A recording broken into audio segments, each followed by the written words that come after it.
आमदार इम्तियाज जलील यांच्यामुळे निवडणुकीमध्ये एमआयएम पक्षाला पराभवाला सामोरं जावं लागलं असा आरोप एमआयएमचे पुणे शहर अध्यक्ष जुबैर बाबू शेख यांनी केलेला आहे।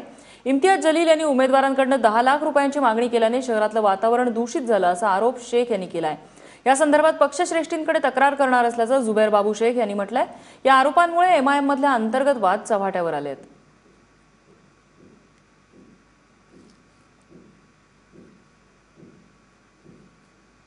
3 दिवस अचानक मला हैदराबादवरून फोन आला की आमदार इम्तियाज जलील हे तिकीट वाटप करणार। ते आले आणि त्यांनी तिकीट वाटप आपल्या मनमानी कारभाराने केलं। त्यांनी पुणे शहराच्या समितीला किंवा शहराध्यक्षांना विश्वासात न घेता परस्पर तिकीट वाटप केलं।